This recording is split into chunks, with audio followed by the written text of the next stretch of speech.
Көк теңіз туралы аңыз.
Жонже.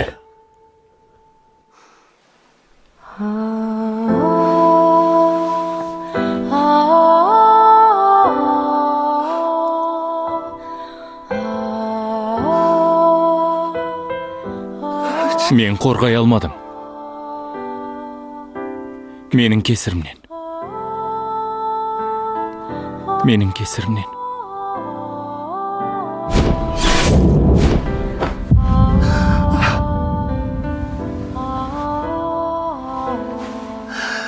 Мен қорғай алмадым.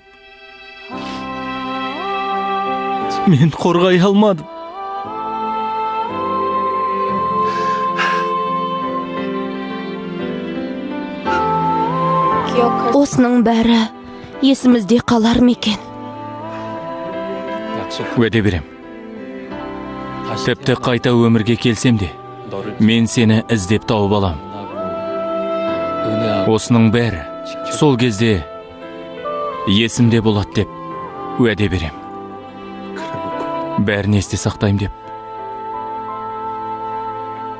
Ұмытып қалғаным қалай?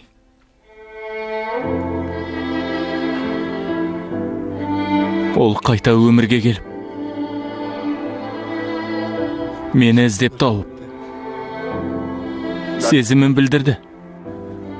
Ал мен болсам, бәрін ұмытыппын. Қалайша ұмыттым? Неге ештеңе есіме түспеген? Ол жігіт 27-де.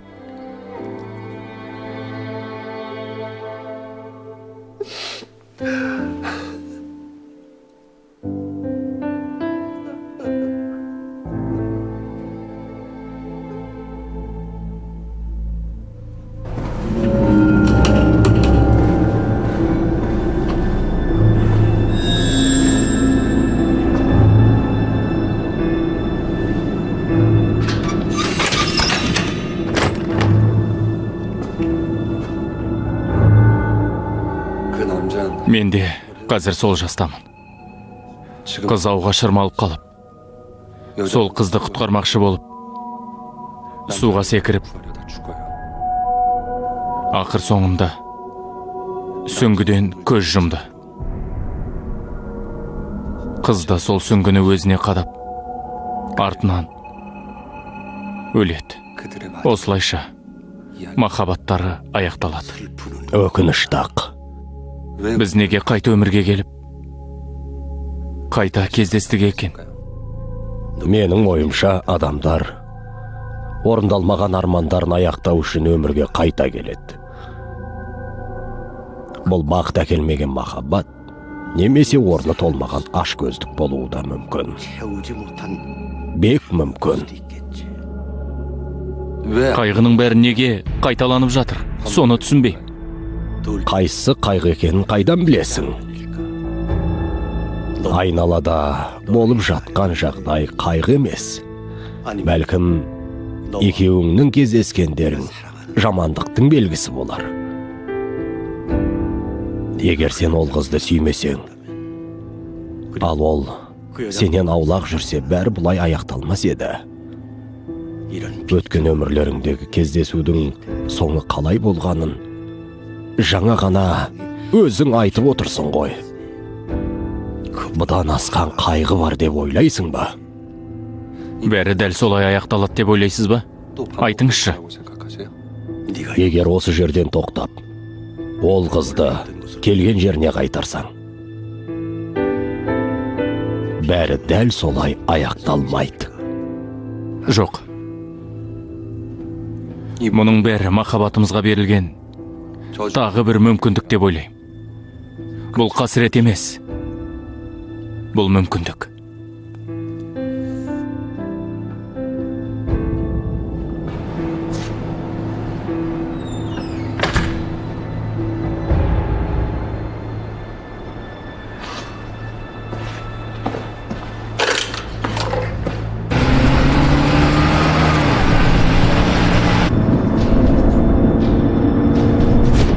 Бәрін өзгерте алатынына сенімдісің бе?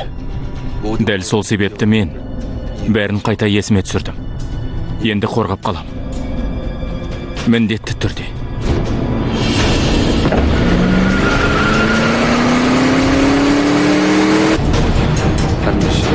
Мен оны міндетті түрде қорғайым.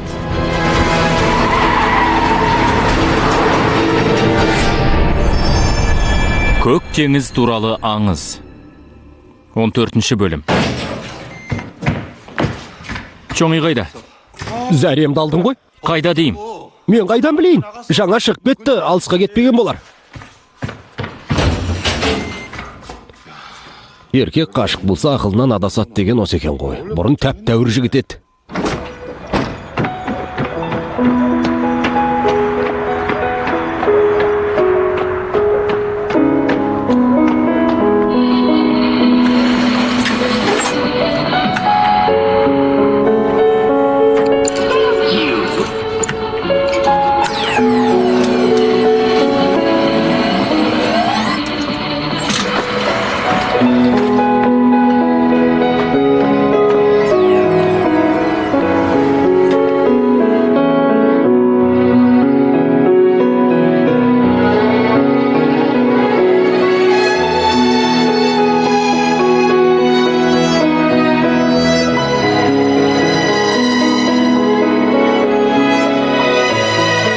Жунже, тағы да жаман түс көрдің бе? Жоқ. Енді жаман түс көрмеймін. Көрмеймін.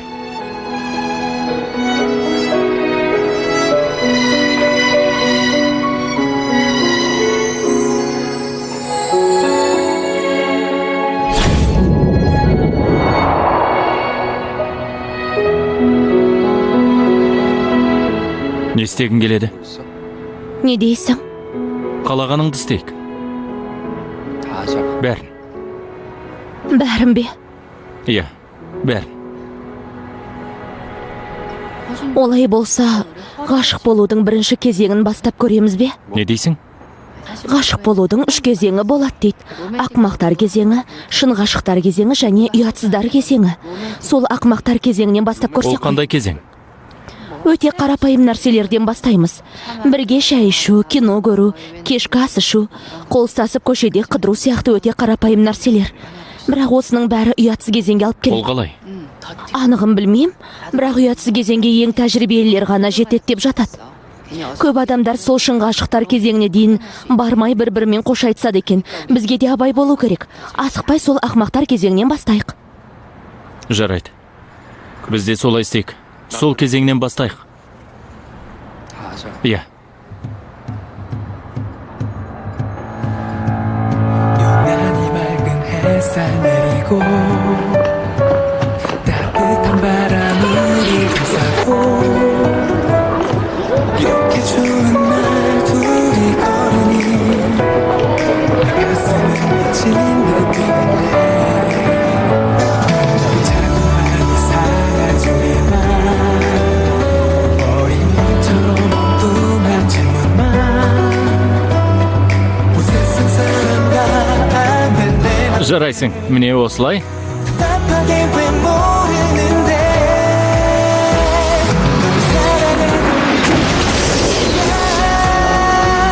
널 기다리고 있단 말이야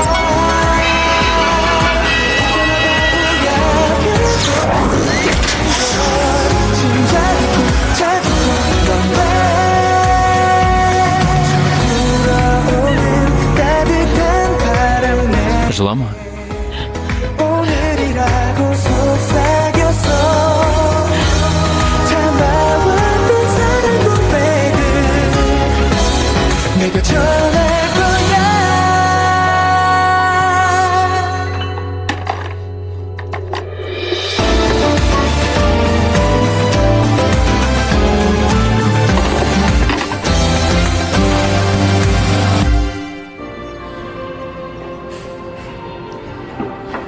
Менің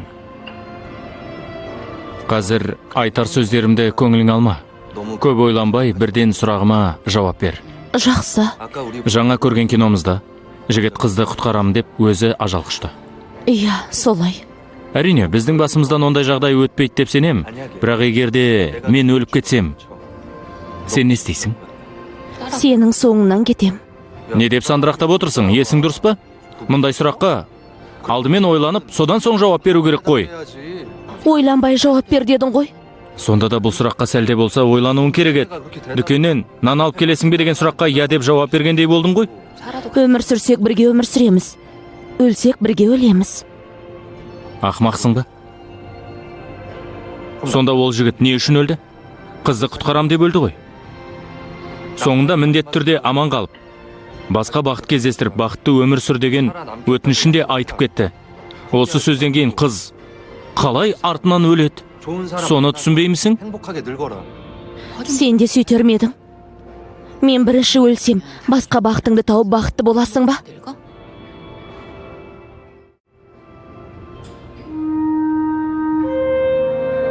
Иә. Әрине солай істейм. Не дейсің? Сен де солай істеуің керек.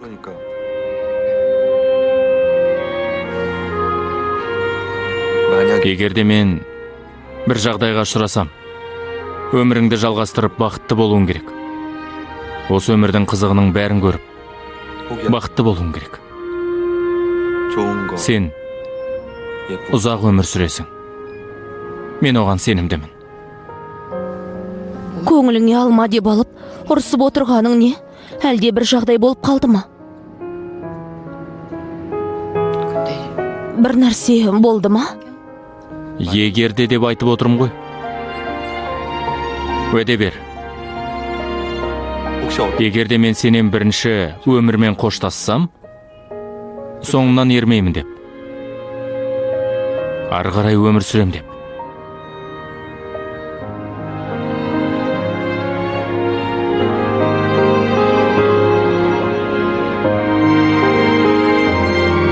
Ондай уәде бере алмайым. Неге? Уәде берсем шынымен де солай болатын сияқты. Сол үшін де егерде деп отырмын. Қалай айтсаң да мен ондай уәде бере алмайым. Уәде бермеймін дегенің бе? Бермеймін. Шынымен деме? Бермеймін дедім ғой.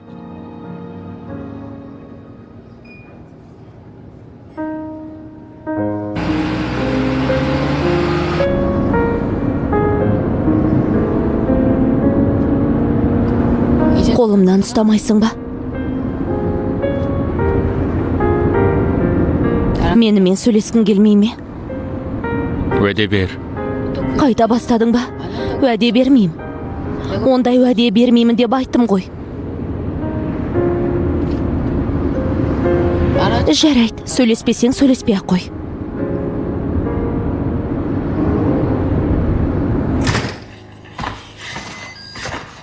Тео, сенімен сөйлесуім керек.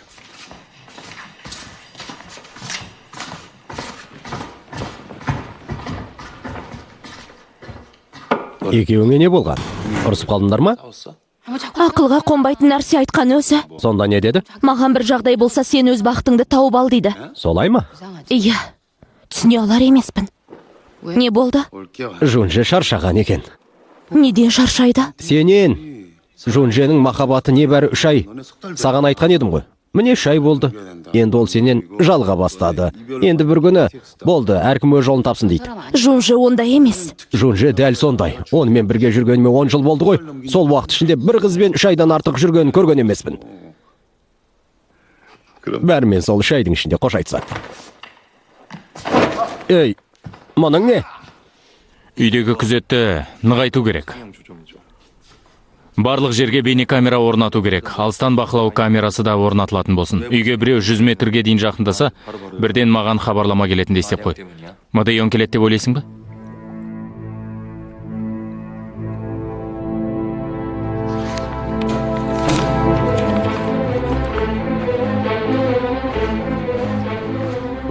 Сәлеметсіз бе, мырза? Мадайон. Көріспегелі көп болды. Соңғы рет 9 ай бұрын келгенмін. Хожунжа жаңа ғана келіп кетті ғой. Өтірік айтпай-ақ қойыңыз. Мен бәрін көрдім.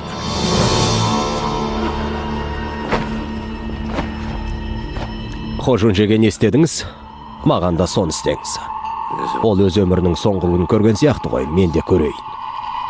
Мен де көргім келеді. Бәрін білуім керек. Не себепті бұлай өмір сүріп жүргенімді, неге дәл бұлай өмірге келгенімді, бәрін білгім келеді. Ес білгелі өз-өзіммен алысып келем. Соның бәріне жауап алғым келеді.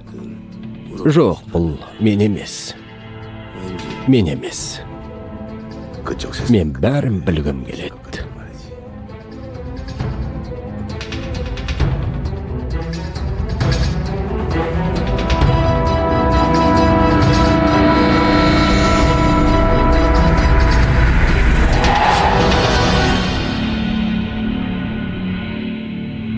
Жоқ.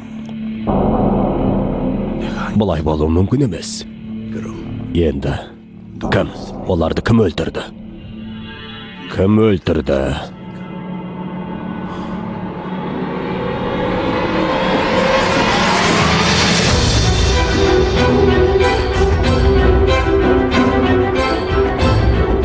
Енді компаниядағы барлық шешім менің рұқсатыммен қабылданатынын естіген шығарсыздар. Иә.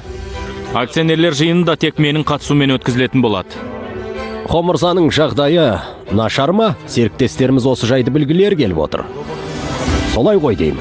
Бәрі жақсы. Әкем тынығып келейін деп саяхатқа кетті.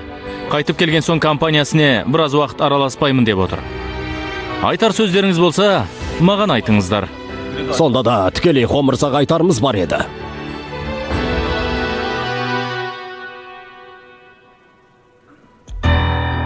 Неге? Сіздердің сөздеріңізді әкеме жеткізбейді деп ойлайсыздар ма? Маған сенбейсіздер ме? Олай емес. Егер де тек әкеме сеніп, маған сенбеймін деген адамдар бар болса, қазір-ақ кете берсеңіздер.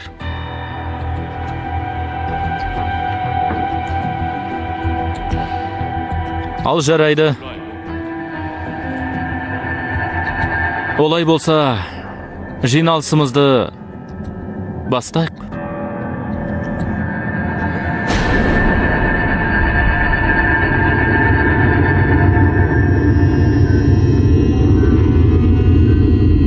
Әке.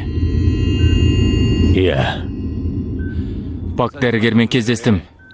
Нәтиже жаман емес дейді. Бірнеше күннен кейін тіпті үйде жатып, ем жалғастырсаң да болады деді. Күн өткен сайын көзім көрмей бара жатыр.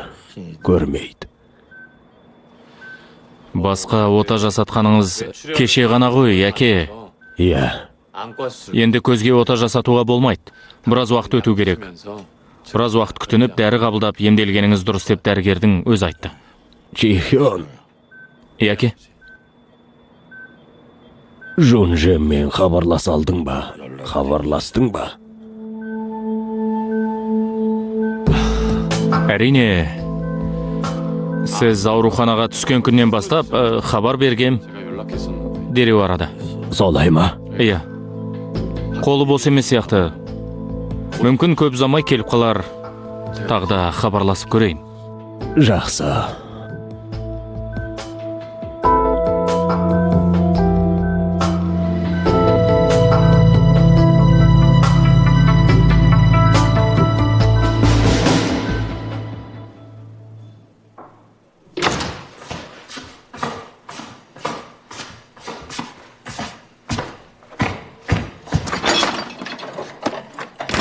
ақымақ. Оңбаған неме? Соған болар ренжіп, сөйлеспей жүрме? Ай, өзімнен де бар. Оған ғашық болған мен де ақымақпын. Теңізде өмір сүріп жерге алғаш шыққандағы көргенім осы ғой. Осыдан басқа еркек жоқтай көзім байланып қалды. Сеул алыс деп айтса болар еді, өзі ұшақпен ұшып келсе, жақсы болар еді. Ал мен 40 күн жүзіп келдім. Алыс деп айтса мүмкін келмес пе едім. Енді қайдағы бір сандырақты айтып уәде бер дейді ғой. Доғар енді. Не? Не болды? Доғар, ішіңнен мені жамандап отырсың ба? Мәссаған, қалай біліп қойды? Бәрін байқап қойған ғой. Мен ғана сымбаттымын деп ойласаң қателесесің. Сымбатты жігіттердің көп екенін теледидардан көріп отырмын. Сенен асып түсетін сымбатты жігіт тауып алам. Ей! Не болды? Тағы не болды? Тағы ұрсып отырсыңдар ма? Махаббаттарыңның түрі осы ма? Болды, қойыңдаршы. Бүгін ешқайда барма, үйде отыр. Жоқ, кездесуім бар. Кіммен кездеспексің? Ал сен кіммен кездесесің? Қарай көр, өзі айтпай менен сұрайды. Дұрыс, бәрін айту керек. Олай болса, қасына сен еріп бар. Мен неге еріп барым керек? Жоқ, ол кездесуге өзім жалғыз барам. Жарайды, білгеніңді істей бер.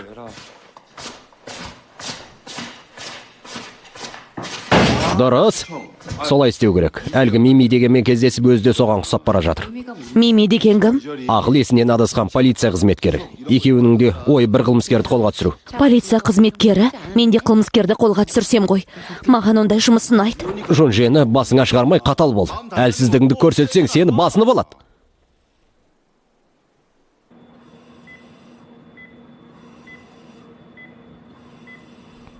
Аға, жиі келмегенім үшін кешірім сұрайым.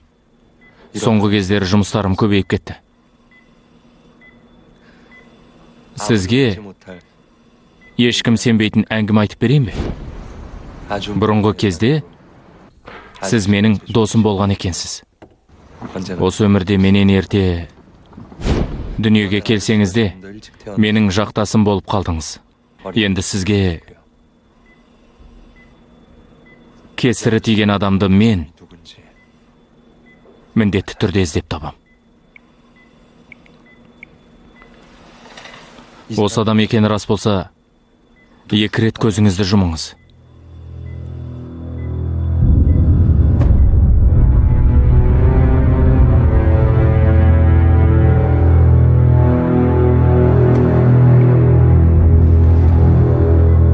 Мадайоңмен жақын қарым-қатынаста жүрген адам сіздің жаныңызда бар ма?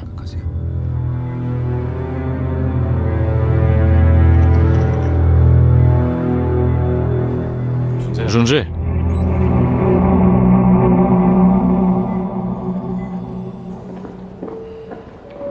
Өткен жолы шарап ішіп алып хабарласқаныма таң қалған шығарсың.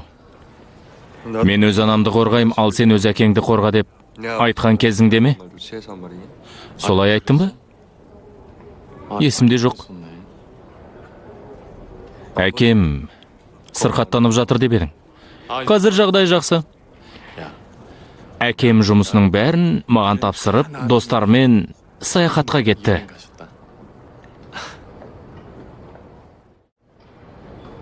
Әйтеуір бір күні білесің ғой, айта берсем болатын шығар. Әкем өзінің дүние мүлкін апам екеумізге қалдырамын деп құжаттарын дайындап жатыр. Әкемді көндіруге тырысқан едім, бірақ соңғы кездесуден кейін сенен көңілі қалған көрінеді. Ол өзі үшін солай шешіпті. Қай уақыттан бері осындай сыпайы болып қалғансың? Әкемді жек көрем бе? Жоқ па, өзім білем. Мені көндірудің қажеті жоқ. Әйтпесе сыртымнан бірдеңе ойластырып жүрсің деп ойлап қалуым мүмкін.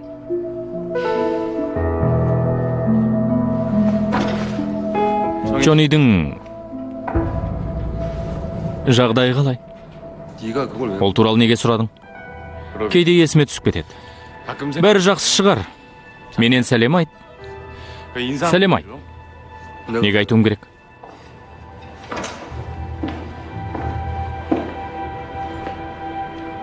Айтпай-ақ қой.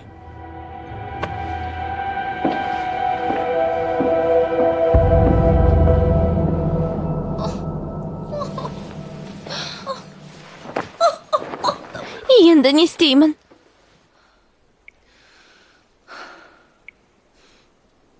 Жунже, білесің бе? Біздің үйдегі қызметші тәте сенің анаң. Жоқ. Жоқ, болмайды. Сіз бе? Не болып қалды? Ауырып қалып тіпті жұмысқа да бармай жүр екенсіз ғой. Сізге тамақ әкелдім. Ауырып қалып сізді әуреге салдым ғой. Кешіріңіз. Кешіріңіз. Ештеңе етпейді. Жеп болған соң ыдысты алып кетем. Жоқ. Менің де аяқ қолым бар ғой. Не айтып тұрсыз? Жеп болған соң өзім ыдыста жуып қоям. Әуре болмаңыз. Маған бол, әуре болмаңыз. Жарайды.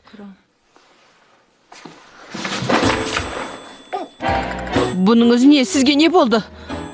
Сізді бір құшақтағым келіп жүрген еді. Кешіріңіз. Қолымды ауыртып жібердіңіз. Кешіріңіз.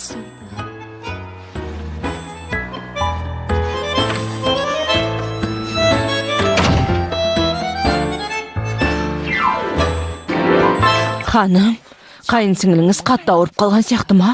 Солай ма? Иә, бүгін тіпті ерекше сыпайы болып кетті. Ол қыздың мінезін болжай алмайсың. Мына Каңсохиға не болған? Тағы да хабарласпай кетті ғой. Кешіріңіз. Иә, Сол үйдің ұлы. ұлы ма? Төрағаның туған ұлын айтамысыз? Иә, сол туған ұлы жайлы білесіз бе? Ол туралы неге сұрадыңыз? Жай, Қазір төрағаның барлық жұмыстарын Каңсохимен еріп келген ұлы істеп жатқанын білем. Ал туған ұлы 10 жыл бұрын үйден кетіп қалып, содан бері хабар жоқ дейді. үйден кетіп қалды дейсіз бе? Шетелге оқуға кеткен ба сонда? Шетелге ме? Жоқ, олай емес. Мектептің жоғарғы сыныбында үйден кетіп қалғанын анық естігенмін. Қазір Хо мырзаның барлық дүние мүлкінің иесі ұлы мен Каңсохи болады. Хо мырзаның өзіне де обал жоқ. Туған ұлы тұрғанда біреудің ұлына дүние мүлкін жазып отырғаны ақымақтық қой. Анасын қанша жақсы көрсе де туған ұлынан жақын адам жоқ қой. Мұндай ақымақ адам деп ойламаған едім.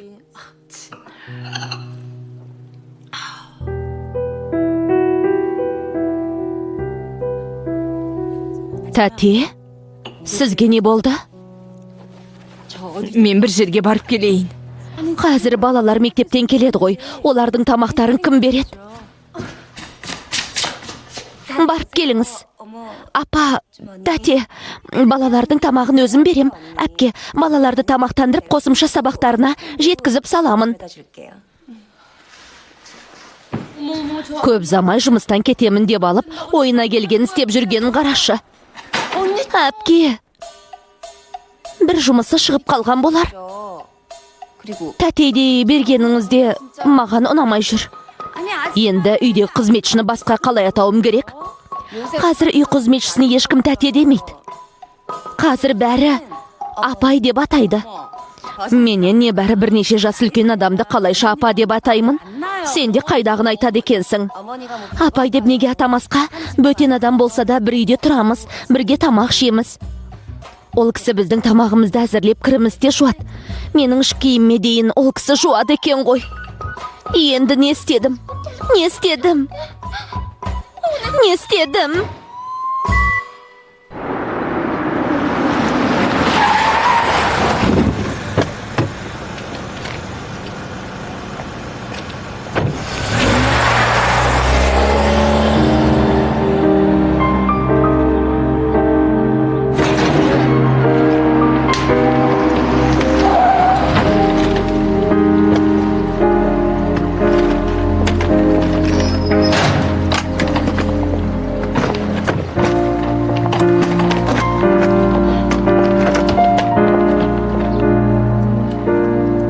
Хион, үйге кіре бер, әкең амандасуды ұмытпа. Жақсы. Кетіп барасың ба? Сен кеткен соң келейін деп әдейі кешігіп келген едім. Бақыттысың ба? Сенің алдыңда кінәлімін. Сенбесең де мен бұны әдейі істеген жоқпын. Иә. Мен саған сенемін. Сенуім керек. Енді Жунжені сен тәрбиелейсің ғой. Сол себепті саған сенуім керек. Мен енді жақсы ана боларсың деп сенем. Дұрыс, саған айтпаған шығар, бірақ Жунже кәмелет жасқа толғанша кездеспегенің дұрыс болар. Сол кезде ғана ол жаңа отбасына үйренеді. Уайымдама. Өз ұлымнан артық жақсы көрем деп уәде берем.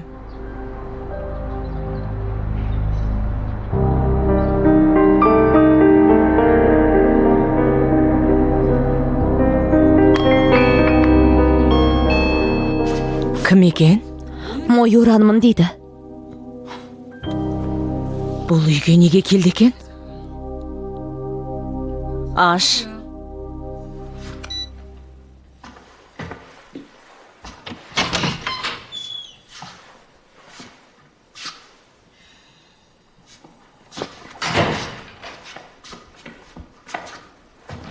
Сені де көретін кім бар екен ау? Солай ма? Кел, төрлет. Шай ішесің бе? Өтінем, бізді оңаша қалдырыңыз.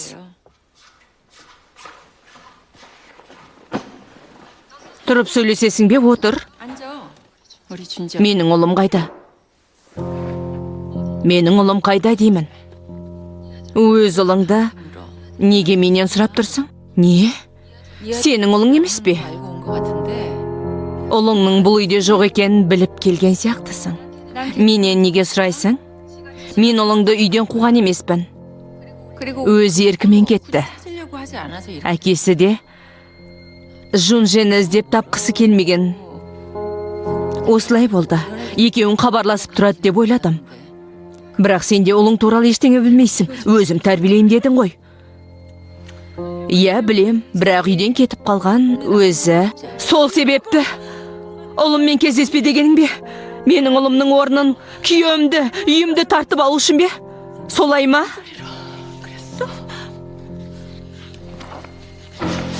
Не деп сандырақтап тұрсың? Мені кінәлама. Бәрінен бас тартқан өзің едің. Сенің орнында болсам, мен ұлымды тастап, қашып кетпес едім. Тіпті кездеспе дегенімді орындап, ұлыңмен хабарласпаған өзіңсің. Не? Бәрін айтып болсаң, кете бер. Мен шаршап тұрмын. Кang Ji-hyun.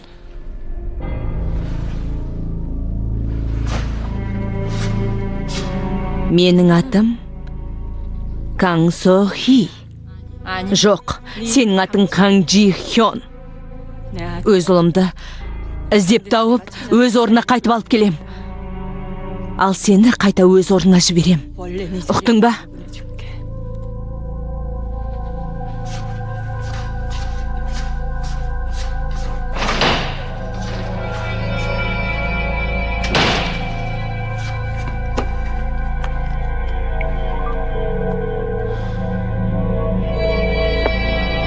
Бұл мен.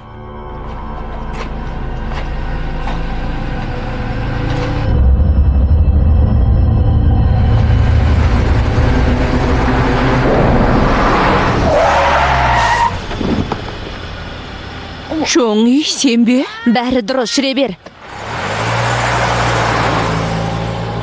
Абай болмайсыз ба? Жолда ойланбай жағын-жағыңа қарап жүру керек дейді. Кім? Мен жақсы көретін адам. Бүгін азық-түлік дүкеніне барамыз деген едік қой. Дұрыс айтасың, кеттік. Көп күткен жоқпын, бүгін осы жұмысты бітіріп алайық.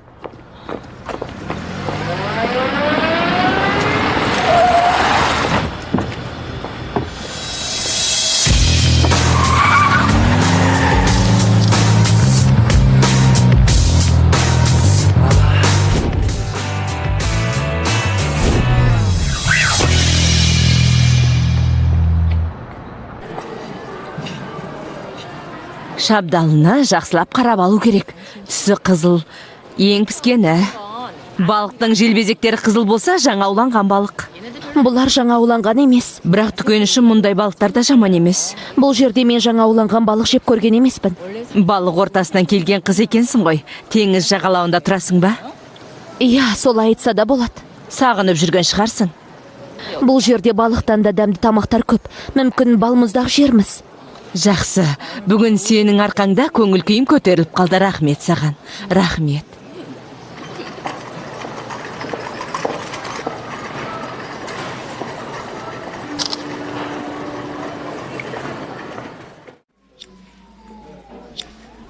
Қайда жүр? Кездесем деген адам осы ма?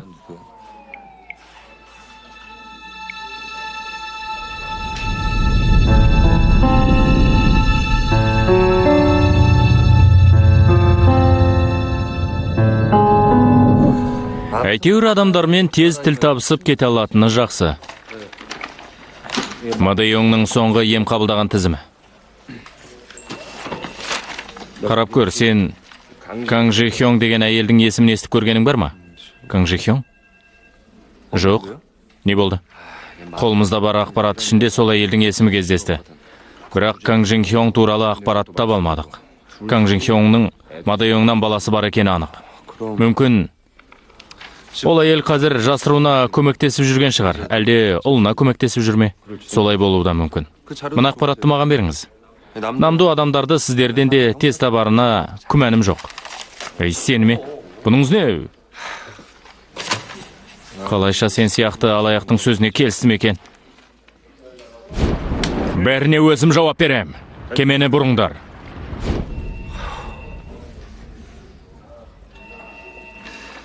Хоң мырза, сіз өте жақсы адамсыз. Не айтып отырсың? Мен сенің досың емеспін.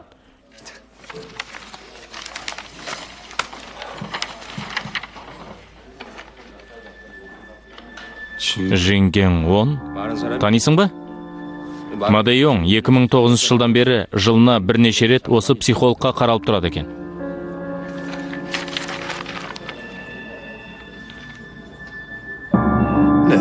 Иә, менің науқасым. Сонда сізде Мадэйоңды танисыз ба? Иә, ем қабылдағаны рас. Тұлғалық зақымданудың асқынған түрі. Маниакалды депрессивті психоз. Жақын арада осы жерде болды ма?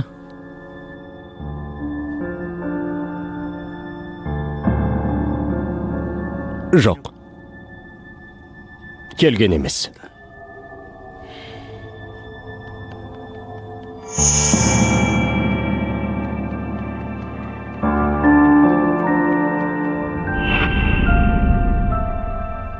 Осы үй. Осы үйде жұмыс істейсіз бе? Иә.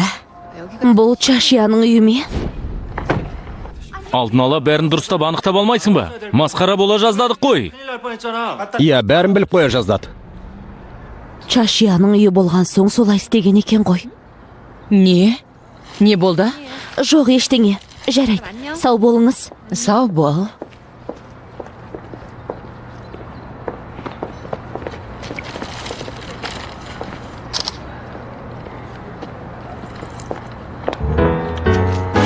Әпке, бәрі сен ойлағандай емес. Сонда мен не ойлауым керек? Бәрі сен ойлағандай емес, қателесесің. Қайда кеттің?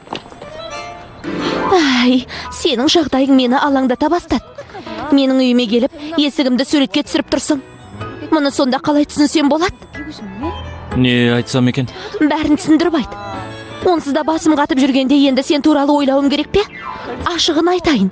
Сен менің ойымдағы жігіт емессің. Солай-ақ болсын.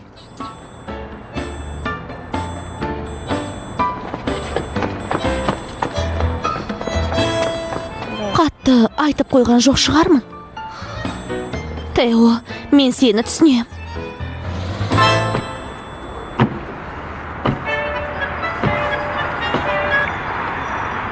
Жунже? Мен Хо Чи Хёңмын. Мен Жунженің үйінің алдындамын.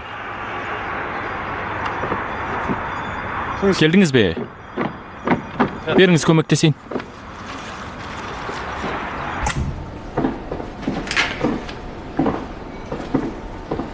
Көлікке бара бересіз бе? Мен дәрігер мырзамен оңаша сөйлесетін шаруам бар еді. Тезірек кел, мен сенің жеке жүргізушің емеспін. Көліктің пешін қосып отырыңыз, жаурап қалмаңыз. Жарайды. Менің көлігім. Қосам ба, жоқ па, өзім білем.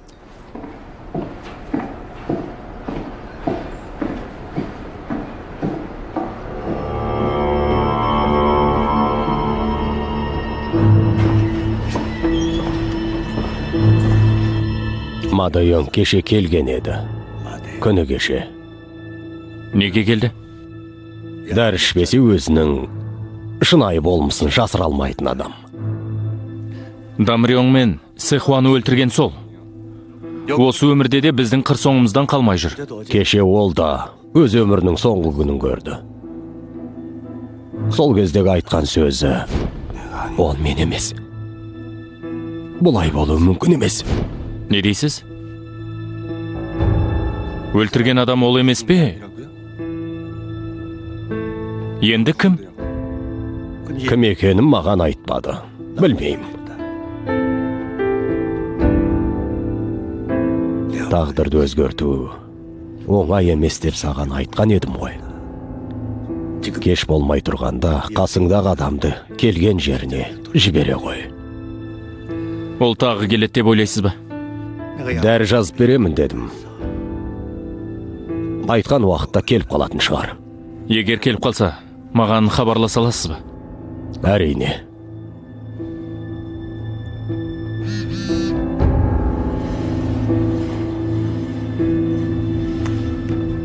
Кешір, чоң үйден көз жазып қалдым. Тезірек жүре алмайсыз ба? Енді мен не істеп отырмын? Онсыз да 2 рет жол ережесін бұзуға тура келді. Өзі жалғыз жүріп, Мадайонмен кездесіп қалса не істейміз?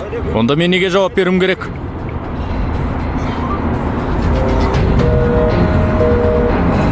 Тұтқан неге көтермейді?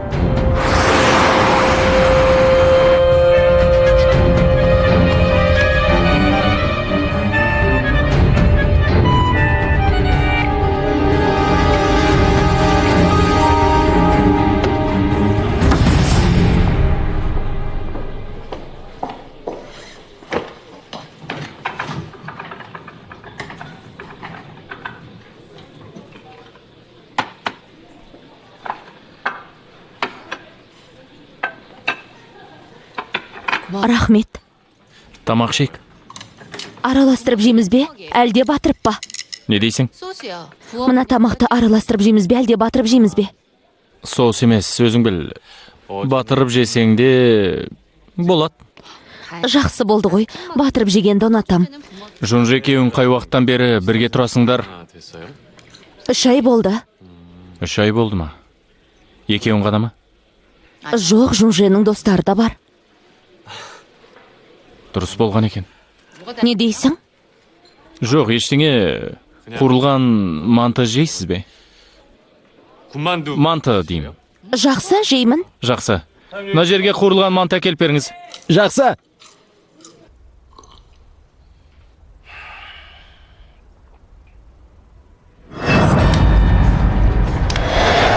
Сехуа!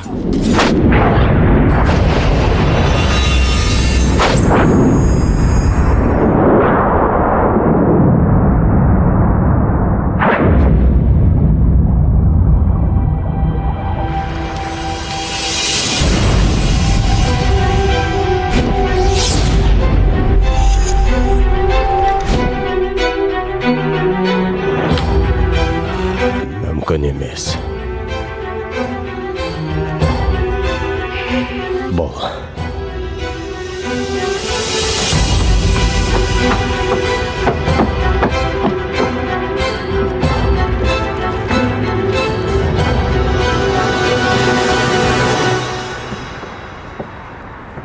Жунжи.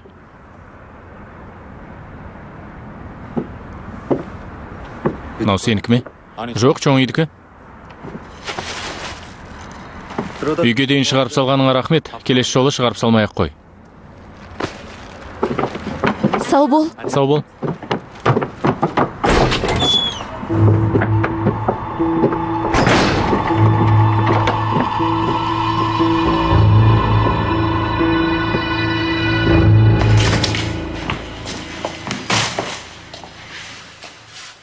Жунже, сен тағы да ренжіп қалдың ба?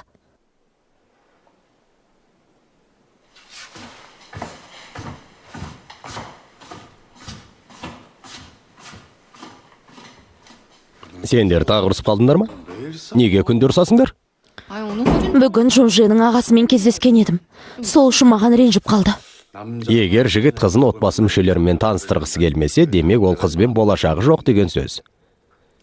Не? Ағасымен кездесім дейсің бе? Қалайша? Иә, бірге тамақ ішуге шақырған еді. Мен де ол ағасы туралы ештеңе білмеймін. Сен ағасын қайдан танисың?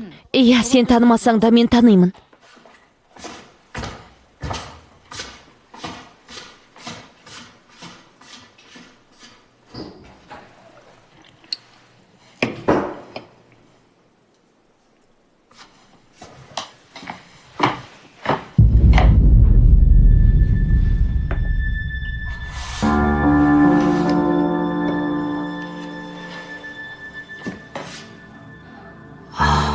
Маған не болды? Суда көп болмаған соң ауырып кетті ме? Енді не істеймін?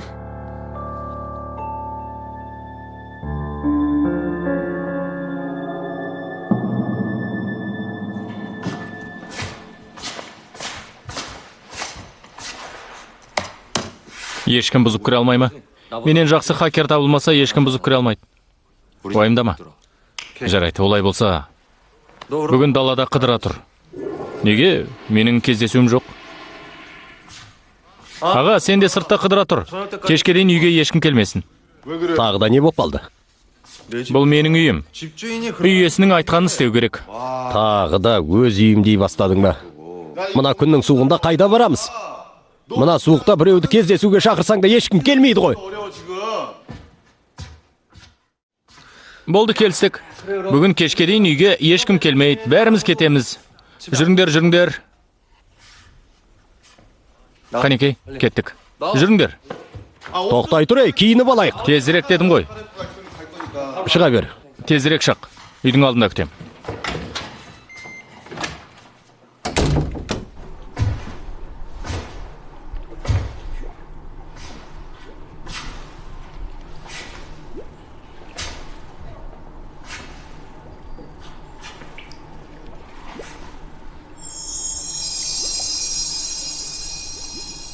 Кешке дейін ешкім келмейді деді ме?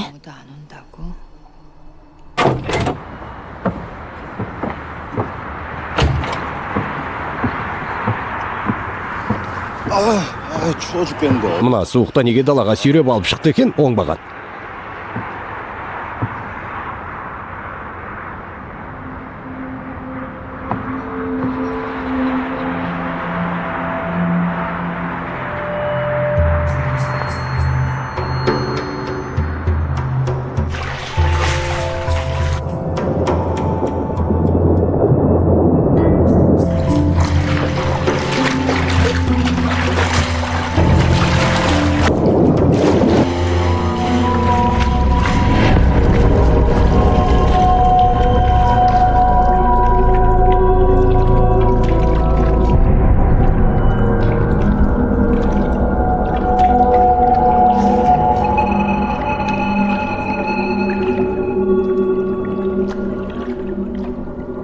Үйде өзің жалғыз не істеп жүр деп ойласам, жаураған жоқсың ба? Күн суықта суға түсіп жүргенің не? Мынау не? Ой.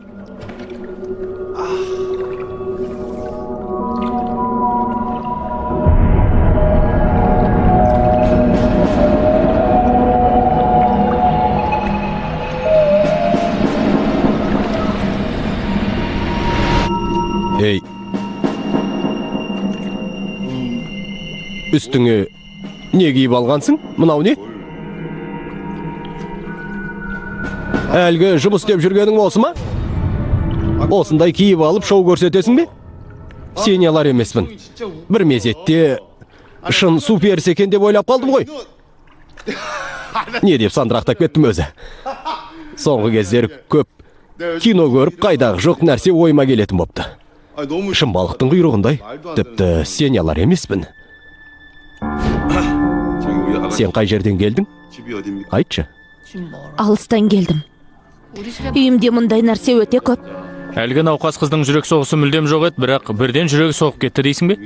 бір аптаның ішінде осылай жазылып кетті ме? Иә, өзіміз де таңғалдық. Мынаны қайдан алдың? Еңбек етіп тапқан табысым.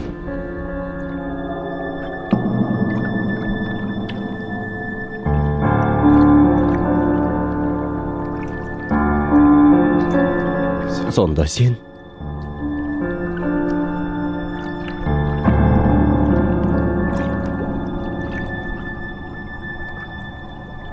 Киімімді алып бересің бе?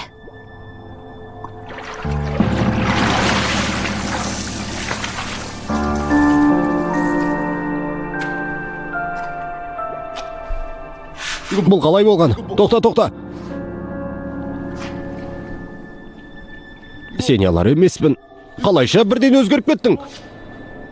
Бұл ғажайып нәрсе ғой. Сонда аңыз әңгімелердің бәрі шындық болғаны ма?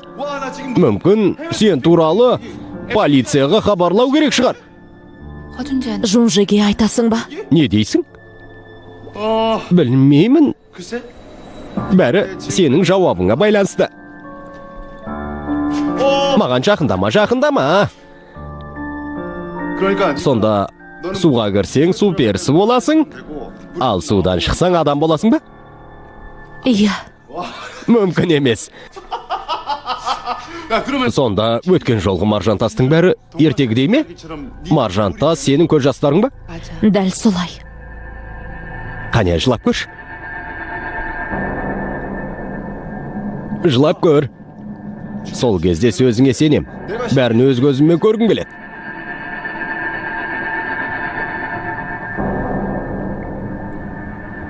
Жарайды, дәл қазір жыламай-ақ қой. Кейін көрсетсең де болады. Жолым болды деп осыны айт.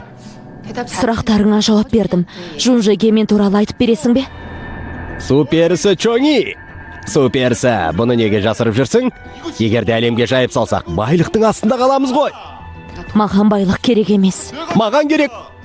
Үйде сені жасырып қайтеміз. Екеуміз бірлесіп Лас-Вегасқа барайық. Супер шоу деп жария салсақ, Америка ғана емес, бүкіл әлемді бағындырамыз. Сонда мені сатпақ ойың бар ма? Жоқ.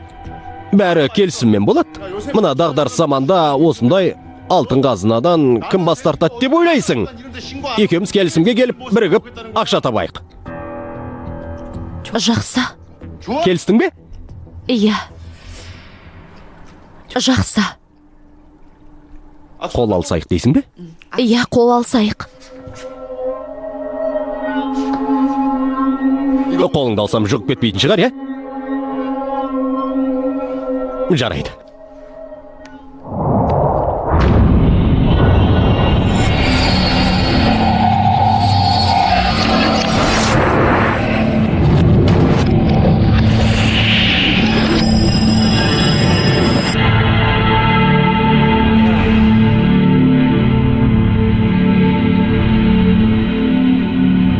Намду, бәрі жақсы ма? Бассейнде шомылып жүрсің бе? Жаураған жоқсың ба? Ай! Аяғым! Жунже мені көрсе дәл осылай айта ма? Жаңа ғана алдымен осыны сұрап алуым керек еді. Намду! Жаураған жоқсың ба? Күн суықта бассейнге түсіп жүргеніңе. Ой! Не киіп алғансың? Әлгі жұмыс дегенің осы ма? Сен су перісің бе? Ұстап көрсем бола ма сен? Сен алар емеспін. Көп ақша тамамыз. Сұрап көр. Енді сұрағыңа жауап берем. Сен шындықты біліп қойдың. Енді маған бұрынғыдай қарай алмайтын шығарсың. Әрине, бұрынғыдай қарай алмайтыным рас. Жунже білсе не болады деп ойлайсың? Менен асып түсер анық. Сенің әлгі түріңді көрсе, қор Жунже қашып кететін шығар. Олай болса Жунжеге айтпау керек. Қалай айтпайсың? Мен біліп қойдым ғой. Мұны тек суда жүзіп істеп көрген едім. Судан шықсам да әсер етеді екен ғой. Не туралы?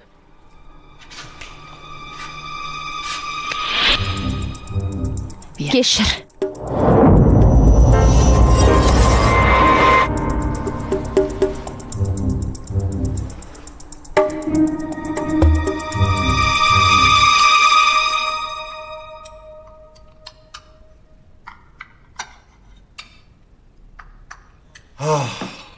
Маған не болды? Қандай күйде екенімді білесің бе?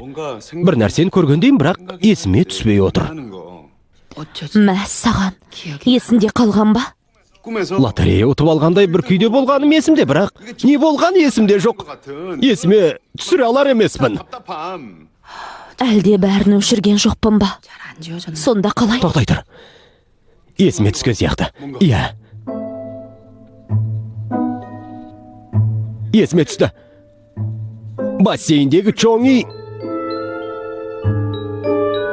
Чоңи. Ей, не көрасың? Шуламай тамағыңды іш. Мынаны қараш. Аяғымды бір жерге соғып алыппын. Арт. Тіпті тырнағым түсіп қалыпты. Бірақ қай жерге соғып алған есімде жоқ. Тырнағыма не болды екен, ей? Қай жерге соғып алдым? Есіме түсіре алар емеспін. Қап, не болды екен аяғыма? Осының бәрі артық шарап ішкеннің кесірінен. Солай ма? Күнде шарап ішкеніңді қысқарт. Аяғыңды түсір қане. Енді ғана рахаттанып өмір сүруді бастадың ба? Қазірден бастап алжи бастасам кейін не болады? Дәрігерге қаралып көрсем бекен.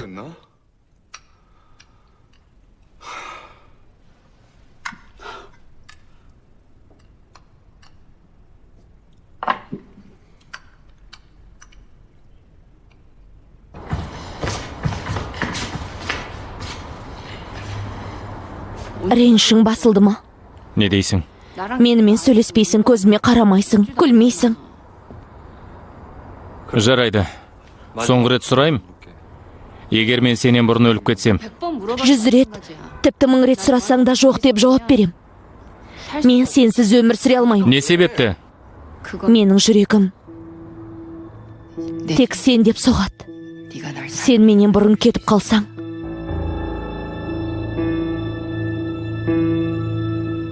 онда менің жүрегім тоқтайды. Менің жүрегім сенсіз тек теңізге қайтып оралсам ғана соғады. Бұл әлемде сенсіз өмір сүре алмайым. Теңізден шыққан су перлері өз махаббаттарының жанында болмаса, жүректері тас болып қатып қалады. Теңізге қайтып оралмасам, мен сенсіз өлемін. Өлемін дейсің бе?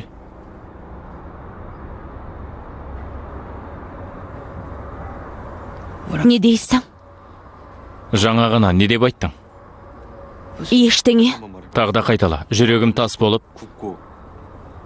қатып қалады дегенің қалай? Сен бәрін естисің бе? Жүрегім тоқтайды дедің ғой. Қай уақыттан бері сөйлегенді естисің? Өлем дедің ғой. Қай уақыттан бері? Неге өлесің?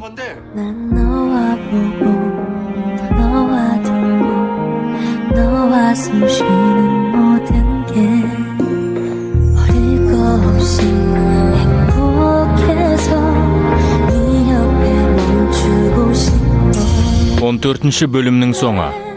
Фильм Шахар телерадио кешенінің тапсырысы бойынша аударылып дыбысталды.